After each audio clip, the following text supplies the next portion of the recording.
Hi everybody, Matty here from BDC TV. We've got a great episode of On the Sofa With coming up. But before we do, as usual, I'm going to ask you to please check out all of our social media. You'll find the links below in the description. Don't forget to like, follow and share so you don't miss any of the amazing content that we have coming your way.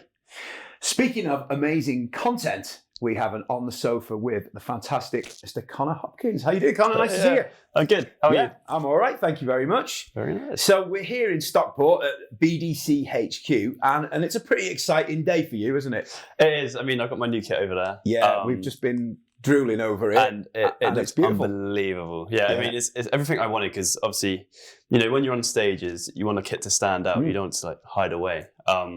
So having the white sparkle, the white haven with the black hardware, you know, it's really going to stand out on stage. Yeah, it looks really nice. So I bet you can't wait to get this over with and get it home and you know, practice on it, you know, play a show on it. It's going to, I just can't wait. It really is a stunning kit, and I'm sure you'll be very happy with it. So So what sizes have you gone for? So I've gone for, right, let me try and remember that. So it's a 10 by 7, 12 by 8, 14 by 12, 16 by 14, and then a 22 by 16 kick drum.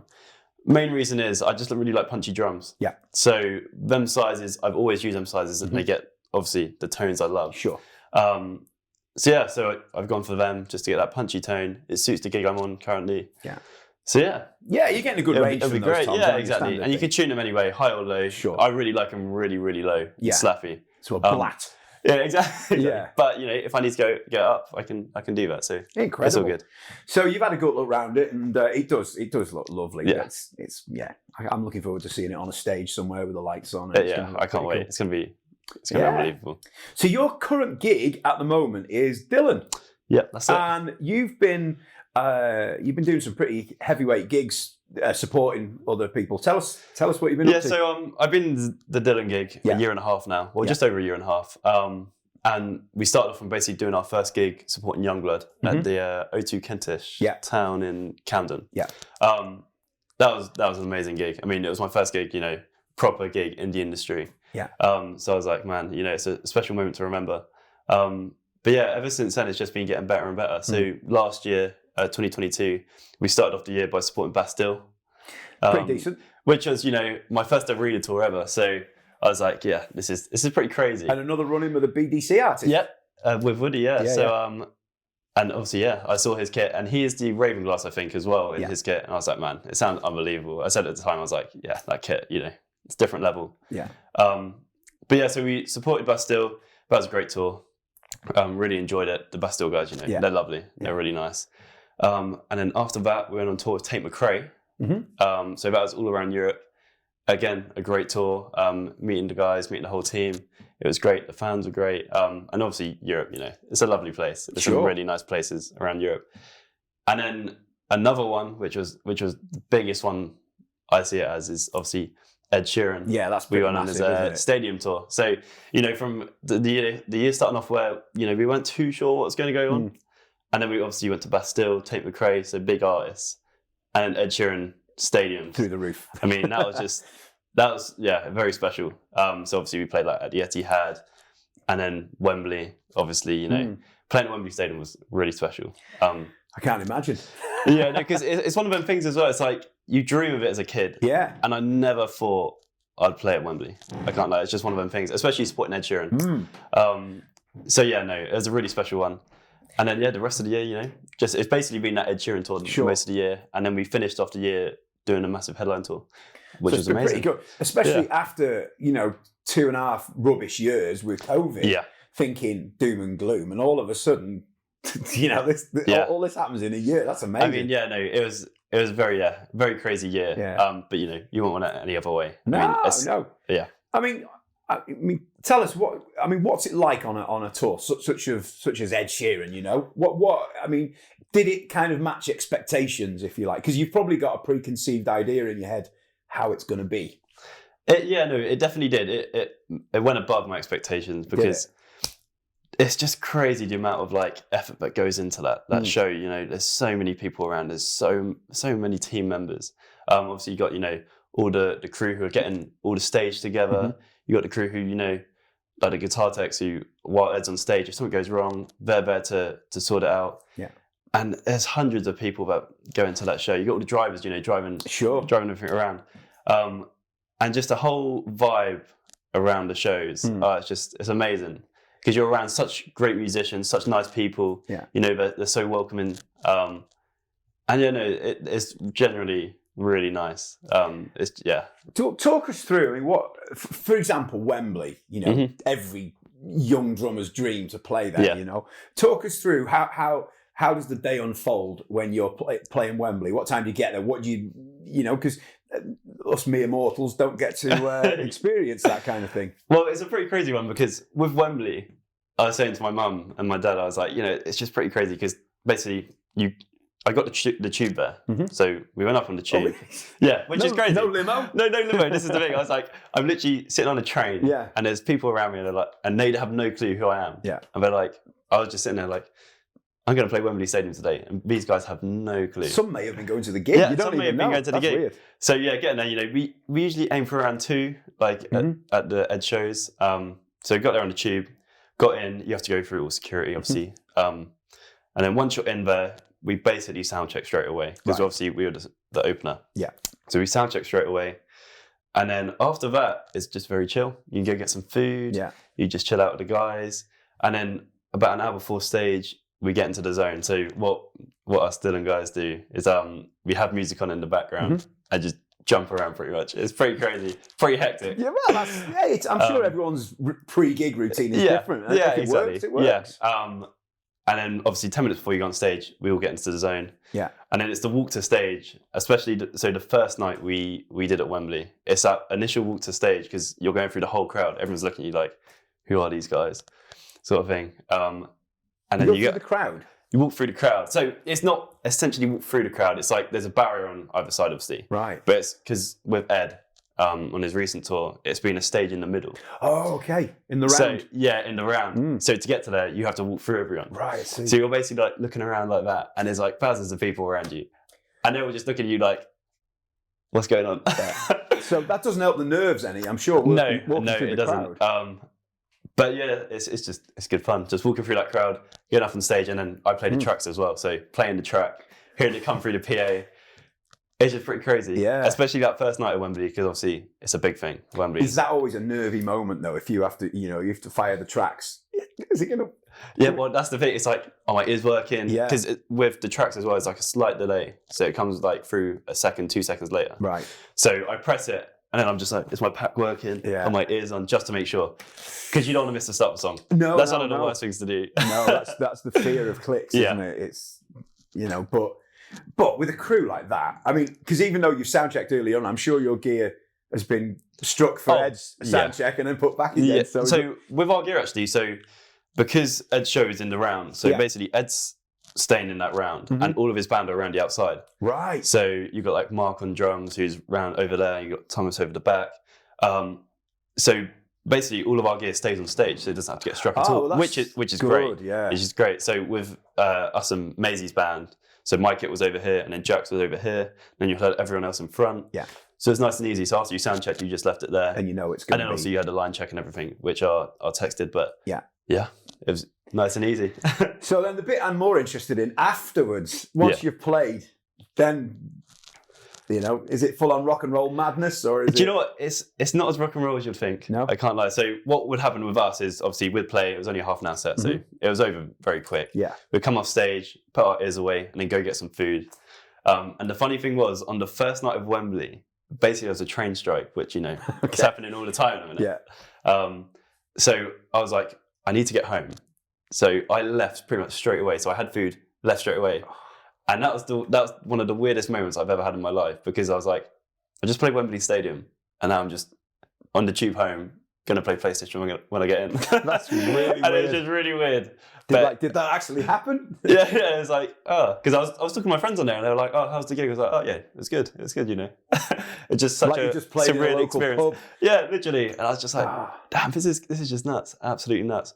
But usually, without train strikes, we'd have food, and then we'd go out, watch Ed. Yeah. I mean, we watched him pretty much every night because he's just unbelievable. Was he a good guy as well? Yeah, he's genuinely just a lovely guy. Yeah. but yeah, like he's like the whole, stage production. It's just, yeah, it's great. And is there any more dates planned with Ed, or is that particular bit over? So it's I think May and June this year. Okay. We got 6 weeks ban in America with Ed. Amazing. Which it'll be great. It's only 2 shows a week, but being in America playing with Ed in stadiums again, Doesn't get much better than that, does it? It's one of them things where it's like, damn, it's just something special. Superb. Amazing. Well, look, let's go back a little bit to kind of where it all began for you, with drums, and sort of, because you're not very old, so we're not going to go back that far, are we? No. Some of the people I've spoken to over the years, you don't have to remember that far back. So where did it all begin for you? So I basically started playing drums when I was like 6 or 7, but I only started playing drums for a couple of years because 6 and 7 I got taught by Craig Blundell, great teacher. Yeah. He's unbelievable player again. But then basically I shifted from drums to football for, pretty much most of my, my kidhood or childhood. So yeah, basically I transitioned from drums to football. And when I was around 13, 14, I just missed drums because I was watching people playing drums and I was like, man, I wish I kept it going. Yeah. So then one Christmas I was like, Mum, can you get me a drum kit for Christmas? I will actually use it this time. I won't just let it sit there in the corner. Yeah. Hanging clothes on it. Yeah, exactly. So then around 13, 14, I started to go back into drums. I got a teacher. And then by the time I was 15, 16, obviously I was coming to the end of, school. Yeah. It was that process of where am I going to go? Like for, the next step of education. Am I going to go to college? Which for me, most of my friends went to Woking College, which is near me. Or are you going to go to music college? So basically how it worked out with me was I was, trying to get advice off of teachers essentially saying, what should I do? What do you think I should do? I really enjoy music. This is what I want to do as my career. Because, I love playing drums. It's one of the best things in the world, to play in front of people. So I was like, what am I going to do? Should I, keep going with this or should I get grades? And all my teachers, pretty much 99% of them anyway, they were like, just go to, A-level, go to college, get your A-levels, because then at least you've got something to fall back on. But, being the 16-year-old, I was like, I'm not going to do that. I'm just going to go to a music college and I'm going to be a musician. And obviously it sort of worked out. It's paid off, hasn't it? Yeah, exactly. Yeah, so what I did was then applied for ACM in Guildford, the Academy of Contemporary Music, where you had to, it's basically an audition you have to do. Quite a simple audition, just, have to play certain things. And I got into that, and I remember at the time, like when I got into that, I was like, oh my God, I just got into music college, got through an audition. I was like, this is crazy. I was like, I can't believe it. And then I told all my mates and they couldn't believe it as well. They're like, oh, this is nuts. Like, you're not going to Woking College, you're going to ACM. I suppose you had like guest tutors coming in and stuff. And... Yeah, so, I mean, the standard tutors that you had there, they were unbelievable. We had some great players. But one of the ones I do remember is Ralph Roll, who obviously plays for Chic. Yeah. So he came in and, his style of play is just... He's brilliant. Yeah, he's great. Nice guy too. Really lovely guy. He was the one, that really stood out to me because I was like, I want to play like him. It's just his feels, his like that general feel of his playing. Yeah. It's just, yeah. And at this time, were you playing in a band as well, or were you just... So at this time, I was in my own band called Chaos in the Tea House. We've actually released a few tracks. Oh, okay.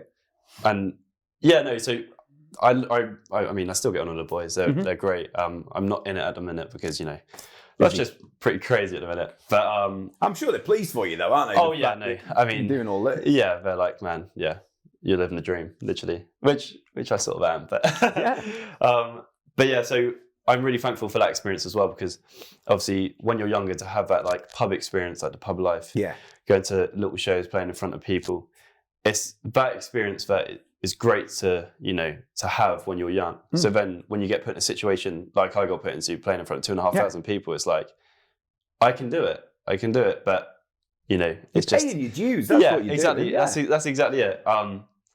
So with my band, we had some great times.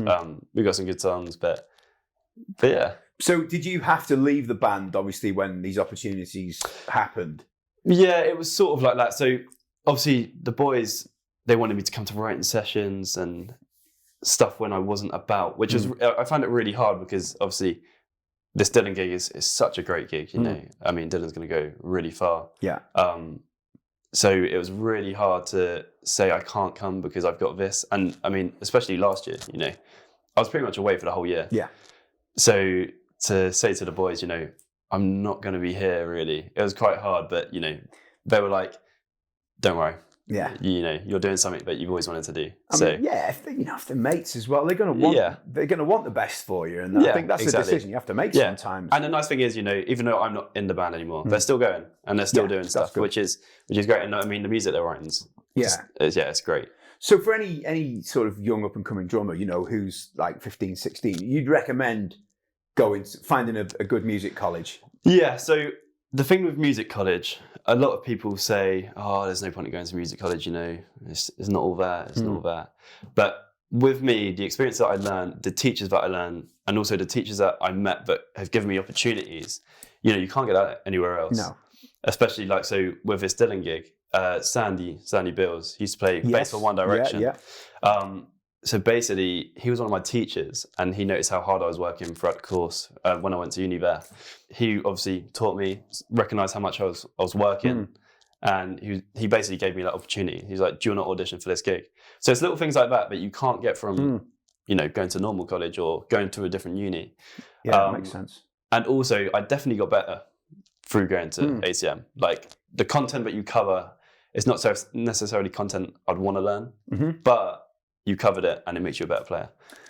And do you get like other skills, like, you know, what you might expect as a professional musician? Yeah, you do.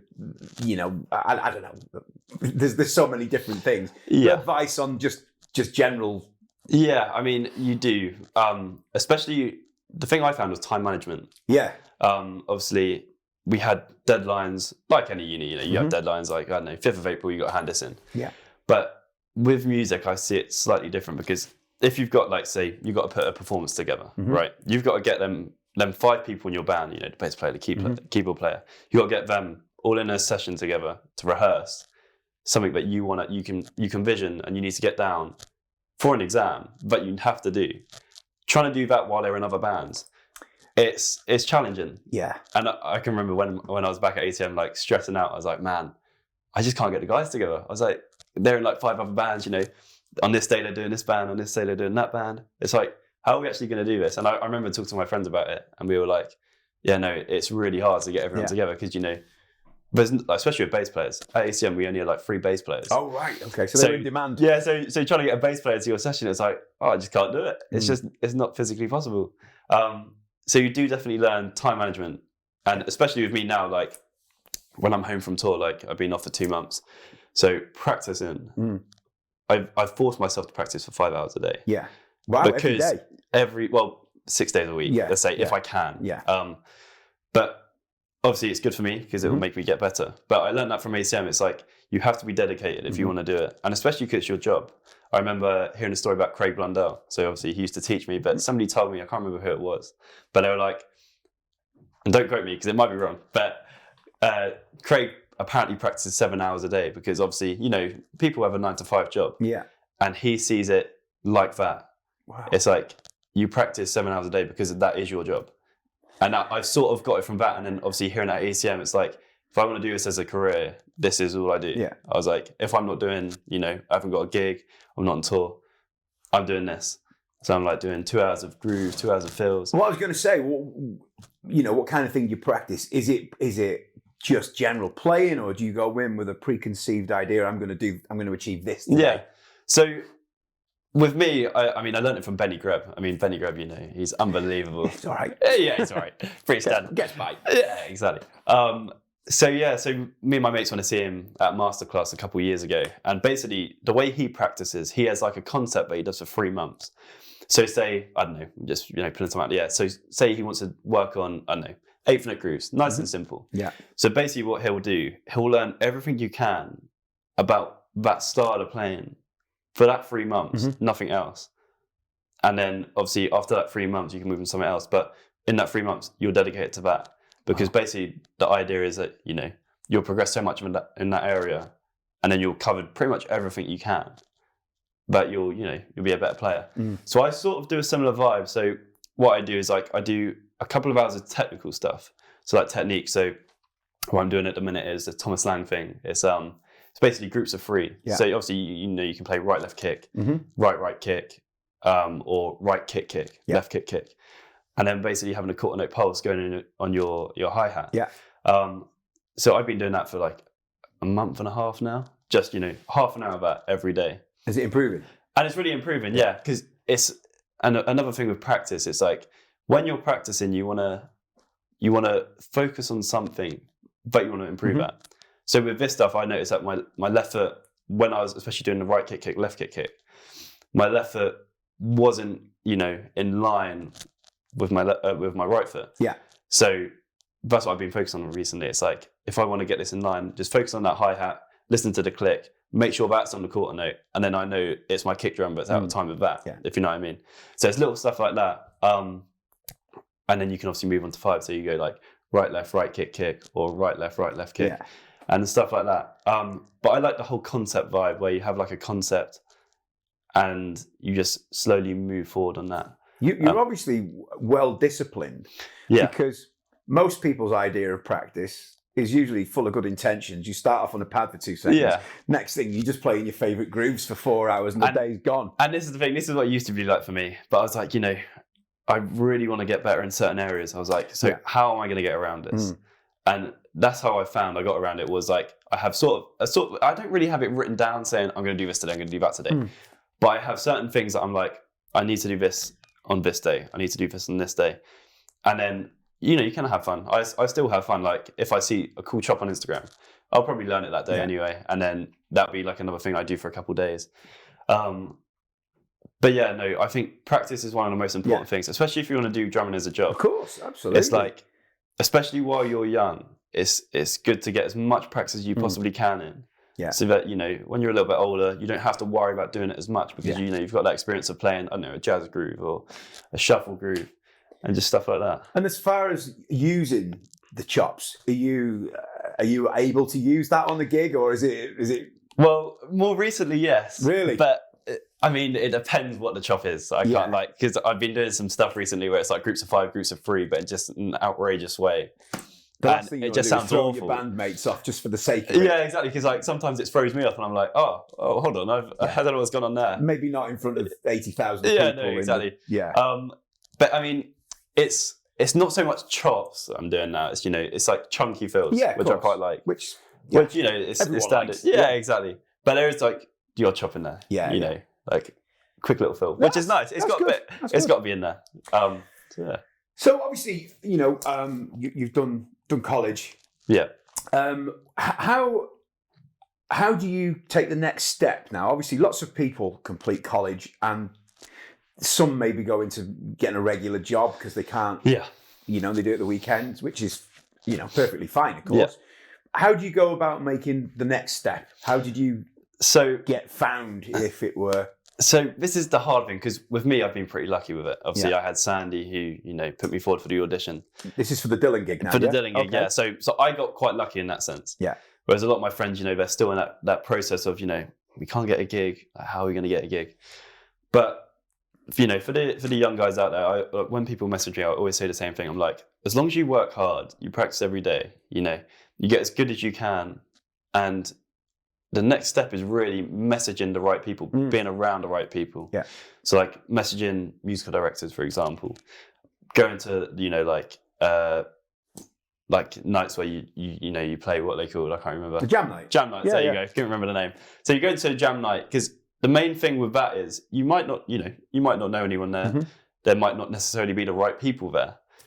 But the idea is, if you go to one of them, there could be someone there that will give you that next opportunity. And you don't know that, do you, of course? And that's exactly it. It's like, because once your foot's in the door, you'll be meeting the right people whenever you go around. Because I noticed with me, like, there's people that, the teachers would talk about at college that I've now met because of, what I'm doing. Sure. So it's all about that. It's like emailing the right people, being as good as you possibly can. Yeah. Social media as well, That's trying to put as much as you can on social media. I mean, you don't have to go crazy with videos, but as long as people can see that you can play, and you're a genuinely nice guy, then that's enough. Yeah, it's a win. And then obviously you go into jam nights, showing you can play again, but just communicating with people, because that's the most important thing in the music industry. It's like, all word of mouth. So most of the time it's like, oh, I know this guy. You know, he worked for me a couple of months ago. You should definitely use him.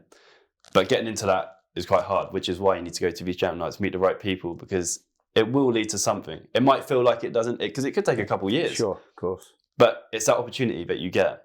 If you get that one opportunity, it can lead on to God knows what. There's some great drummers out there who don't have a gig. And I think it gives people hope. The fact, you said there was a bit of luck involved, which is great. Yeah. But although you say it's lucky, you've still got to be able to back it up by delivering the goods, and you do. That's the thing. The gig's still yours, so great. You know, and you've played these things, so it's nice to know that there's a bit of hope there. No, 100%. I mean, the main thing is working hard. Yeah. As long as you work hard, you're as good as you possibly can be. Yeah. You just want to make sure, obviously, meeting the right people. But then when that opportunity does come up, you need to take it. Yeah. You just got to make sure. Obviously, it's easier said than done, but these are the sort of things it's like you have to take because they don't come around that often. There's a lot of common sense, really, isn't it? Yeah, absolutely. Exactly. But it's hard out there, I have to admit, obviously I was quite lucky, but it's hard for musicians now because there's so much competition. Obviously with Instagram, social media, it's completely made a competition even more. So by doing them, basic rules, that will really help out. And something will eventually come. Yeah, absolutely. It's just, it will take time. That's all it is. That's good. Sounds like solid advice. And let's talk BDC, British Drum Company. How did you get involved? I mean, have you always known about BDC? Yeah, so with BDC, I've known about them for years because of Gabby, who plays for Declan. Yeah. So I've watched her videos for years. And that's sort of how I started to, know about them. Yeah. Obviously, my mates as well always mention, they're like, oh, have you seen BDC? And their kits are unbelievable. And I was like, oh, yeah, no, I mean, I don't really know too much about them, but yeah, they're pretty cool. But then recently, I mean, I've been seeing it all over social media. And one of my friends, Ollie Thacker, who's with BDC as well, he let me come around and try his kit out. And I was like, man, this is it. I was like, this is the real deal. These guys aren't messing around. And then I remember going out with Jack Geary, who's also with you. And I was like, man, I tried out Ollie's kit and, it's one of them kits that it is literally what I want. Sure. And Jack at the time was in between, going with a different company and going to BDC. And I was like, Jack, you got to go to BDC. So I recommended him. And then obviously now I'm with you guys. And yeah. Have you done I think on a previous visit, you did the factory tour, right? Did the factory tour. Did you enjoy it? I did. Because the thing is as well that, with drums, you don't really get to see how they're made. No. And the way that these drums are made, I was talking to you earlier when we were looking at the kit, I was like, these kits are just made in a completely different way. The amount of detail that goes into them, the quality that goes into them. It's just like no other company. Yeah. And obviously being British, it's great. Yeah. But it's mainly, it's a family vibe here. And the drums are just pure quality. Like, you can't beat them. No. Well, you can. Well, you can really beat them. But yeah, like, oh man. Cool. I feel, so lucky to be a part of the team. Well, you know what? It's great to have you on board, and I'm sure you'll have many happy hours. Oh, don't worry about that. Frustrations out. 5 hours a night, then you worry about that. It'll be a head change tomorrow. Yeah. Amazing stuff. Well, look, honestly, Connor, this has been, I think, really, really interesting and really useful for any up-and-coming drummers, who are thinking, I want what he's got, So there's hope there for everybody. And 100%. Been really inspirational. Cheers. Thanks, Connor. All the best. Enjoy your new drums. And I will. Don't you worry about that. Hopefully get to see you hitting them at some point or other. Oh, you will. So there we go, folks. I hope you enjoyed that episode of On the Sofa With. Don't forget, once again, check out all of our social media. Like, follow, share. You'll find all the links in the description below. And keep your eyes peeled for the next episode. See you soon.